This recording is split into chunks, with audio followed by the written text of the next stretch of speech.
आज हम करेंगे क्लास 8 हिस्ट्री के chapter from trade to territory का मॉड्यूल नंबर 1। इस चैप्टर में हम ये जानेंगे कि ईस्ट इंडिया कंपनी ने कैसे अपनी पावर को इस्टेब्लिश किया। इस मॉड्यूल में मैं आपको बताऊंगी कि ईस्ट इंडिया कंपनी कब और क्यों इंडिया आई और उसने कैसे अपने पावर को इस्टेब्लिश किया। वो तो एक छोटी सी ट्रेडिंग कंपनी थी, तो कैसे इतने बड़े एम्पायर के मास्टर बन गई। तो चलिए आगे बढ़ते हैं और बात करते हैं मुगल डायनेस्टी के आखिरी कुछ रूलर्स की। और लास्ट पावरफुल रूलर थे। उन्होंने इंडिया के बहुत बड़े हिस्से को यानी कि समझ लीजिए ऑलमोस्ट पूरे इंडिया पे राज किया। उनकी डेथ 1705 में हुई।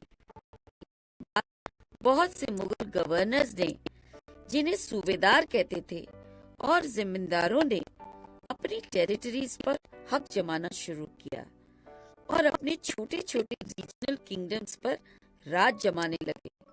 मुगल एम्परर्स का कैपिटल था दिल्ली, और जब ये छोटे छोटे रीजनल किंगडम्स बनने लगे तो दिल्ली की importance as a seat of power कम हो गई। दूसरी ओर 18th सेंचुरी की सेकेंड हाफ में एक नई पॉलिटिकल पावर सामने आई। वो थे ब्रिटिश। आपको मैं पहले ही बता चुकी हूँ कि बिगिनिंग में ईस्ट इंडिया कंपनी सिर्फ एक छोटी ट्रेडिंग कंपनी थी।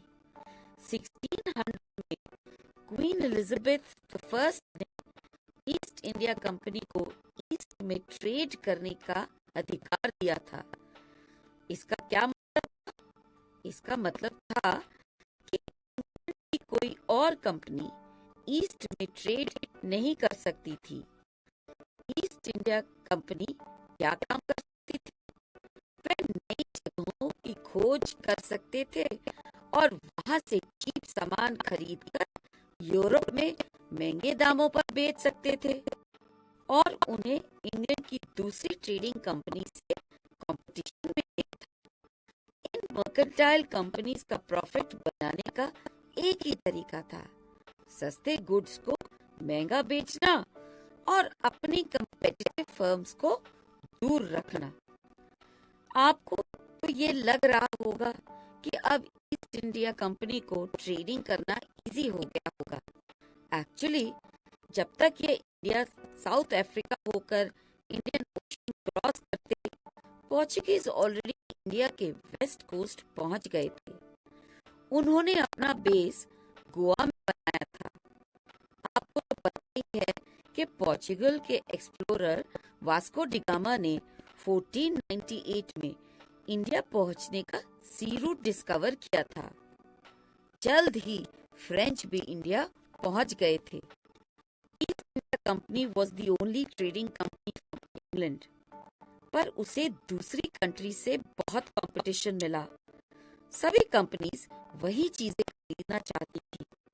बाकी कंट्रीज की तरह ईस्ट इंडिया कंपनी कॉटन और सिल्क खरीदना चाहती थी, जिसकी यूरोप में बहुत डिमांड थी।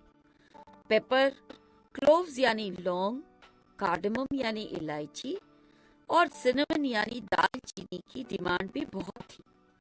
अब सभी देश ये सब चीजें खरीदना चाहते थे, तो इनके प्राइसेस बढ़ गए और इनको खरीद कर बेचने में प्रॉफिट कम हो गया। प्रॉफिट को बढ़ाने के लिए कंपनीज क्या करती? ऑब्वियसली कंपटीशन खत्म करेंगी, और वह तो कंपनीज को एलिमिनेट करके ही होता ना। और इसी वजह से इन कंपनीज में बैटल्स हुई। 17th और 18th सेंचुरीज में ये कंपनीज एक दूसरे की शिप्स को सिंक करते थे, रास्तों में रुकावटें लाते थे और सामान ले जाने नहीं देते थे। ये ट्रेडिंग कंपनीज अपने साथ वेपन्स लेकर चलते थे और अपनी ट्रेड को बचाने के लिए फोर्ट्स खड़े करते थे। इससे ये भी हुआ कि लोकल रूलर्स से इनका कॉन्फ्लिक्ट हुआ। धीरे धीरे ट्रेड और पॉलिटिक्स इंटर रिलेटेड हो गए। चलिए हम आज किए गए मॉड्यूल को रिवाइज करते हैं।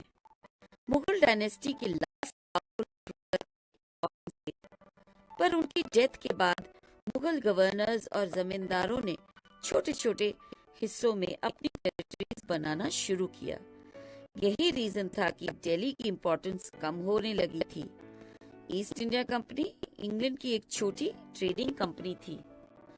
1600 में क्वीन एलिजाबेथ द फर्स्ट ने उन्हें ईस्ट में ट्रेड करने का राइट तो दे दिया, पर उनका कंपटीशन इंग्लैंड की दूसरी ट्रेडिंग कंपनी से नहीं बल्कि यूरोप के दूसरे देशों से होने लगी।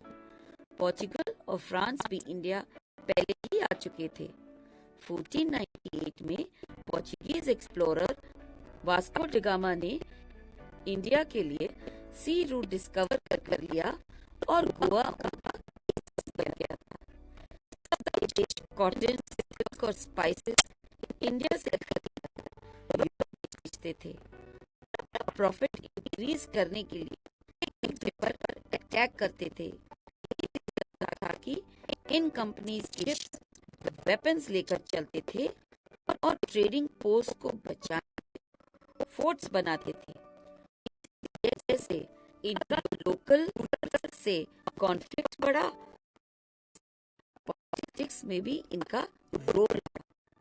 Friends, let's recapitulate now.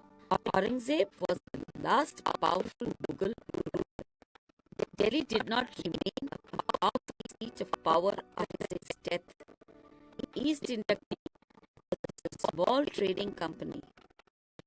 1600. Queen Elizabeth I gave authority to do trade in the East India Company faced competition from other European countries.